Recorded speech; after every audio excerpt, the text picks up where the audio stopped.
এটি একটি ট্রানজিস্টর। এটি সর্বকালের অন্যতম গুরুত্বপূর্ণ আবিষ্কৃত ডিভাইস। সুতরাং আমরা এই ভিডিওতে কিভাবে এটি কাজ করে তা বিস্তারিতভাবে শিখব। ট্রানজিস্টর কি? ট্রানজিস্টরের বিভিন্ন আকার ও সাইজ আছে। দুটি প্রধান ধরনের রয়েছে, একটি হলো বাইপোলার এবং অপরটি হলো ফিল্ড ইফেক্ট ট্রানজিস্টর। আমরা এই ভিডিওতে প্রধানত বাইপোলার ভার্সনের উপর মনোযোগ দেব। ট্রানজিস্টর ছোট ইলেকট্রন উপাদান যার দুটি প্রধান ফাংশন আছে। এটি সার্কিট নিয়ন্ত্রণ করতে পারে, সুইচ হিসাবে কাজ করতে পারে এবং সিগন্যাল বাড়াতেও সক্ষম। ছোট লো পাওয়ার ট্রানজিস্টর রেজিন গেসে মোড়ানো থাকে যাতে অভ্যন্তরীণ অংশগুলো সুরক্ষিত থাকে, কিন্তু উচ্চ পাওয়ার ট্রানজিস্টরের আংশিক ধাতব কেসে থাকে যা তাপ অপসারণে সাহায্য করে, কারণ তাপের কারণে সময়ের সাথে সাথে উপাদান ক্ষতিগ্রস্ত হতে পারে। আমরা সাধারণত এই ধাতব বডির ট্রানজিস্টরগুলোকে হিট সিঙ্কের সংযুক্ত পাই, যা অপ্রয়োজনীয় তাপ দূর করতে সাহায্য করে। ট্রানজিস্টরের শরীরে আমরা কিছু লেখা খুঁজে পাই। এটি আমাদের পার্ট নাম্বারটি জানতে সাহায্য করে, যা নির্মাতাদের ডাটাশিট অনুসন্ধান করে আমরা দেখতে পারবো। এখন ট্রানজিস্টরের সাথে আমাদের তিনটি পিন রয়েছে, যা সাধারণত ই, বি এবং সি লেবেল যুক্ত থাকে, যাকে আমরা এমিটার, বেস এবং কালেক্টর বলে থাকি। আমরা যদি একটা লাইট বাল্বকে ব্যাটারির সাথে যুক্ত করি তাহলে বাল্বটি জ্বলে থাকবে। যদি এর সাথে একটা সুইচ ব্যবহার করি তাহলে আমরা বাল্বের বিদ্যুৎ প্রবাহকে নিয়ন্ত্রণ করতে পারবো, কিন্তু এটা আমরা খুব দ্রুত গতিতে করতে পারবো না। সেক্ষেত্রে ব্যবহৃত হয় এই ট্রানজিস্টর, যেগুলো প্রত্যেক সেকেন্ডে কয়েক হাজার বার অন অফ হতে পারে। এখানে একটা সার্কিটে ট্রানজিস্টর যুক্ত করেছি। ট্রানজিস্টরের বেসে পরিমাণ মতো ভোল্টেজ দিয়ে মেইন সার্কিটের বিদ্যুৎ প্রবাহ নিয়ন্ত্রণ করছি। আমরা চাইলে এই বেসের সাথে সুইচের বদলে যে কোনো সেন্সর ব্যবহার করতে পারবো। এখানে আমি এলডিআর এবং লেজার ব্যবহার করে দেখালাম। সেন্সরটি অপারেটরের মাধ্যমে আমরা মূল সার্কিটের বিদ্যুৎ প্রবাহকে নিয়ন্ত্রণ করতে পারবো। এই বেস সার্কিটে 0.6 থেকে 0.7 ভোল্টেজ দিলে ট্রানজিস্টরের গেট ওপেন হবে এবং মেইন সার্কিটে বিদ্যুৎ প্রবাহিত হবে। অর্থাৎ ট্রানজিস্টরের বেসে আমরা অল্প সিগন্যাল দিয়ে এর আউটপুটে বেশি সিগন্যাল পেতে পারি, যার মাধ্যমে আমরা সহজে একটা এমপ্লিফায়ার বানিয়ে নিতে পারি।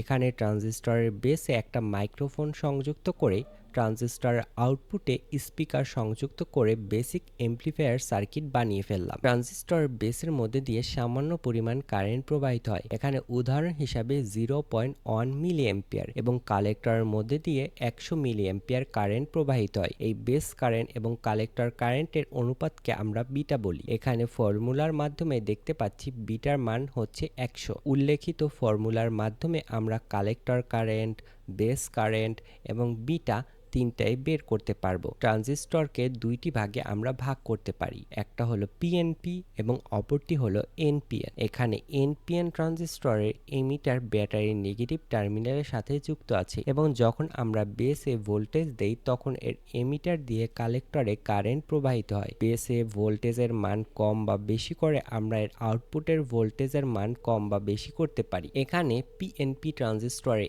এমিটার ব্যাটারির পজিটিভ টার্মিনালের সাথে যুক্ত আছে এবং যখন আমরা বেসে ভোল্টেজ দেই তখন এর এমিটার দিয়ে কালেক্টরে কারেন্ট প্রবাহিত হয়। বেসে ভোল্টেজের মান কম বা বেশি করে আমরা এর আউটপুটের ভোল্টেজের মান কম বা বেশি করতে পারি। এখানে দুটো ট্রানজিস্টর আমি পাশাপাশি রেখেছি যাতে আমরা কম্পেয়ার করে দেখতে পারি কোনটা কিভাবে কাজ করে এবং কোনটার মধ্যে দিয়ে কিভাবে ভোল্টেজ প্রবাহিত হচ্ছে।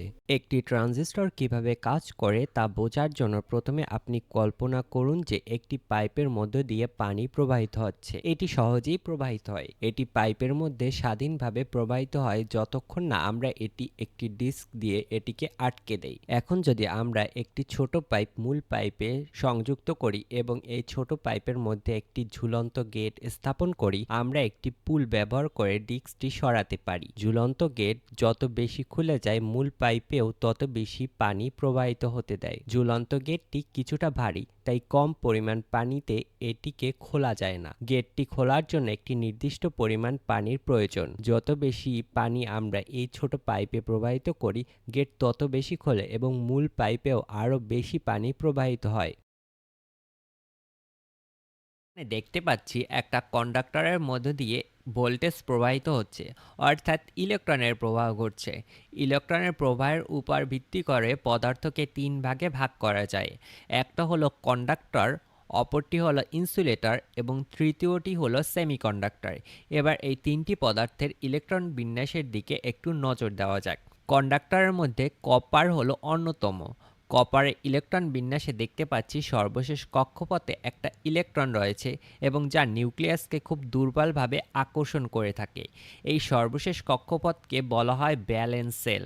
নিউক্লিয়াস থেকে একটি ইলেকট্রন কত দূরে গেলে আকর্ষণ হারিয়ে ফেলে তা নির্ভর করে কন্ডাকশন ব্যান্ডের উপর, যা আমরা স্ক্রিনে দেখতে পাচ্ছি। কন্ডাক্টর পদার্থের ব্যালেন্স সেল এবং কন্ডাকশন ব্যান্ড খুব কাছাকাছি অবস্থান করে, ফলে সামান্য ভোল্টেজের চাপেই ইলেকট্রনগুলো চলাচল শুরু করতে থাকে। এবার দেখি ইনসুলেটরের ইলেকট্রন বিন্যাস। ইনসুলেটর তার সর্বশেষ কক্ষপথে ব্যালেন্স সেল পূর্ণ ইলেকট্রন থাকে, যার ফলে ইলেকট্রন গ্রহণ বা বর্জন করার ইচ্ছে থাকে না এই পদার্থগুলোর। এবং সর্বশেষ কক্ষপথ ইলেকট্রনগুলো নিউক্লিয়াসের সাথে শক্তিশালী আকর্ষণে যুক্ত থাকে, যার ফলে ইলেকট্রনগুলো বাইরের শক্তিতে প্রবাহিত হয় না এবং কন্ডাকশন ব্যান্ড এবং ব্যালেন্স ব্যান্ড পরস্পর থেকে অনেক দূরে অবস্থান করে, যার ফলে ইলেকট্রন বাইরে প্রবাহিত হতে পারে না। এবার চলো সেমিকন্ডাক্টর সম্পর্কে জানি। সেমিকন্ডাক্টর এমন এক ধরনের ধাতু যা সরাসরি ইলেকট্রন প্রবাহিত করে না এবং ইনসুলেটরের মতো ইলেকট্রন প্রবাহে বাধা প্রদানও করে না, অর্থাৎ এটি মাঝামাঝি অবস্থান করে থাকে। এর ব্যালেন্স সেল এবং কন্ডাকশন ব্যান্ড কাছাকাছি অবস্থান করে, যার ফলে সামান্য কিছু বল প্রয়োগেই এর সর্বশেষ কক্ষপথের ইলেকট্রনগুলো মুক্ত হয়ে যায়। আধুনিক যুগে সেমিকন্ডাক্টর ছাড়া ভাবা প্রায় অসম্ভব। এখন আমাদের ব্যবহার্য প্রত্যেকটা ইনস্ট্রুমেন্ট এবং কম্পোনেন্টের মধ্যেই রয়েছে এই সেমিকন্ডাক্টর। এখানে দুটো সেমিকন্ডাক্টরের ব্লক আছে। এই ব্লক দুটিতে আমরা দুটি ভিন্ন পদার্থ দিয়ে ডোপিং করব। ডোপিং মানে কি? ডোপিং মানে হলো একটা পদার্থের মধ্যে অন্য একটা পদার্থে মিশ্রিত করা বা যুক্ত করা, যার ফলে ওই পদার্থটির ইলেকট্রন বিন্যাসে পরিবর্তন ঘটে। এখানে একটা সেমিকন্ডাক্টরের ব্লক আমরা এন টাইপ ডোপিং করলাম এবং অপর পাশে পি টাইপ ডোপিং করলাম। এই এন টাইপ এবং পি টাইপ ডোপিং করা সেমিকন্ডাক্টর একসাথে যুক্ত হয়ে পিএন জাংশন তৈরি করে। আমরা চাইলে স্যান্ডউইচের মতন করে মাঝখানে এন টাইপ এবং দুই পাশে পি টাইপ সেমিকন্ডাক্টর যুক্ত করতে পারি। আবার চাইলে মাঝখানে পি টাইপ এবং দুই পাশে এন টাইপ সেমিকন্ডাক্টরও যুক্ত করতে পারি। এই ব্যবহৃত ফরমেশনের মাধ্যমে আমরা পিএনপি এবং এনপিএন ট্রানজিস্টর তৈরি করে থাকি। এই ভিতরে সেমিকন্ডাক্টরকে সুরক্ষিত রাখার জন্য আমরা বাইরে শক্ত রেজিনের কেস ব্যবহার করে থাকি। সিলিকন মৌলের চারপাশে চারটি সিলিকন পরমাণু থাকে এবং এই চারটি পরমাণুর পাশে আরও চারটি পরমাণু থাকে। এমন করে সিলিকন মৌল তার ব্লক গঠন করে থাকে। সিলিকন মৌল চায় তার সর্বশেষ কক্ষপথে 8টি ইলেকট্রন রাখতে, কিন্তু সিলিকন মৌলের সর্বশেষ কক্ষপথে মাত্র 4টি ইলেকট্রন থাকে, যার ফলে প্রতিটা সিলিকন মৌল তার পাশের সিলিকন মৌল থেকে একটা করে ইলেকট্রন ধার করে, যার ফলে তারা প্রত্যেকে তাদের সর্বশেষ কক্ষপথে 8টি ইলেকট্রন রেখে স্থিতিশীল হওয়ার চেষ্টা করে। একে বলা হয় কোভ্যালেন্ট বন্ড। যারা ক্লাস 9-10-এ কেমিস্ট্রি পড়েছো তারা অবশ্যই বিষয়টা রিলেট করতে পেরেছো। এখন সেমিকন্ডাক্টরে একটা ব্লকে আমরা ফসফরাসের মাধ্যমে ডোপিং করে থাকি, যাকে আমরা এন টাইপ ব্লক বলে থাকি। এই ফসফরাস মৌলের সর্বশেষ কক্ষপথে 5টি ইলেকট্রন আছে, কিন্তু সিলিকন মৌলের তো বন্ধন যুক্ত করতে 4টি ইলেকট্রন দরকার, যার ফলে একটা ইলেকট্রন বন্ধন থেকে মুক্ত হয়ে যায় এবং মৌলের মধ্যে দিশেহারা হয়ে ঘুরতে থাকে। অন্য আর একটা সিলিকন ব্লকে আমরা অ্যালুমিনিয়ামের মাধ্যমে ডোপিং করে থাকি, যাকে আমরা পি টাইপ ডোপিং বলে থাকি। অ্যালুমিনিয়ামের মৌলের সর্বশেষ কক্ষপথে 3টি ইলেকট্রন থাকে, কিন্তু সিলিকন মৌলের তো 4টি ইলেকট্রন দরকার। তখন কিছু সিলিকন মৌল ইলেকট্রনের স্থান খালি হয়ে যায় এবং সেখানে হোল সৃষ্টি হয়। এরপর এই পি টাইপ এবং এন টাইপ সেমিকন্ডাক্টরকে যুক্ত করা হয়। পি টাইপের পাশে হোল তৈরি হয় ইলেকট্রনের অভাবে এবং এন টাইপের পাশে অত্যাধিক ইলেকট্রন তৈরি হয়। এই দুটো লেয়ার যেখানে যুক্ত করা হয় সেখানে পিএন জাংশন তৈরি হয়। এই পিএন জাংশন এক পাশে থাকে বেশি ইলেকট্রন এবং অপর পাশে থাকে হোল, ফলে ইলেকট্রনগুলো হোলের দিকে আকর্ষণ করে এবং মাঝখানে একটা ফাঁকা স্থান তৈরি হয়। একে বলা হয় ডিফ্লেকশন রিজন। এখানের ইলেকট্রনগুলো নেগেটিভ চার্জযুক্ত হয় এবং হোলগুলো পজিটিভ চার্জযুক্ত হয়। এর ফলে এক পাশে নেগেটিভ চার্জ রিজন তৈরি হয় এবং অপর পাশে পজিটিভ চার্জ রিজন তৈরি হয়। এর ফলে ইলেকট্রনগুলো আকর্ষণ বল অনুভব করে হোলের দিকে। এটা তোমরা আরেকভাবে বুঝতে পারো, যেমন চুম্বক তো সবাই দেখেছো। চুম্বকের সমমেরু পরস্পরকে বিকর্ষণ করে এবং বিপরীত মেরু পরস্পরকে আকর্ষণ করে। এখানেও অনেকটা তেমন বিষয় হয়েছে। ইলেকট্রনগুলো হোলের দিকে আকর্ষণ করার জন্য বৈহিক শক্তির প্রয়োজন, যেই শক্তি পেলে ইলেকট্রনগুলো মাঝখানের গ্যাপটা অতিক্রম করে হোলের দিকে প্রবাহিত হতে পারবে।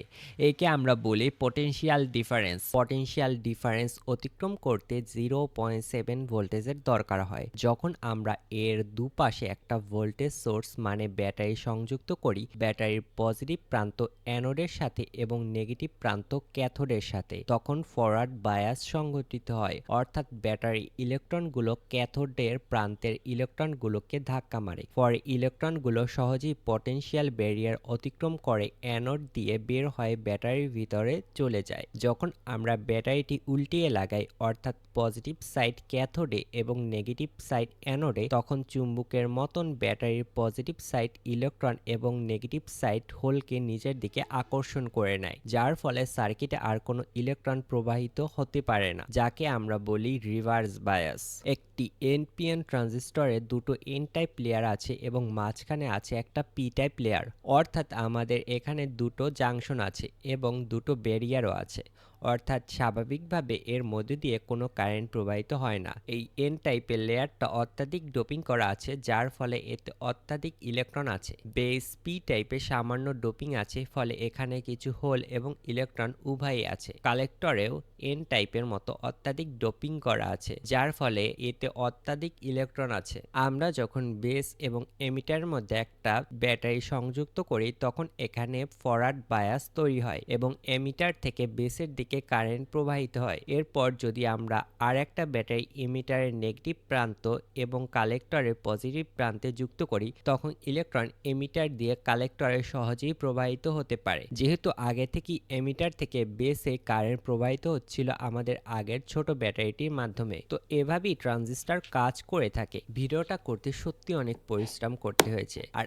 আপনাদের সাপোর্ট ছাড়া বাংলায় এই ধরনের এডুকেশন টেকনিক্যাল চ্যানেল চালানো সম্ভব না। তাই আশা করছি আপনারা সাপোর্ট করে ইলেকট্রো মেন্টরের সাথেই থাকবেন এবং কমেন্টে জানান পরের ভিডিও কোন টপিকের উপর চাচ্ছেন। আমি চেষ্টা করব আপনাদের পছন্দের টপিকের উপর ভিডিও বানাতে। দেখা হবে পরের কোনো ভিডিওতে, ততক্ষণ পর্যন্ত আল্লাহ হাফেজ।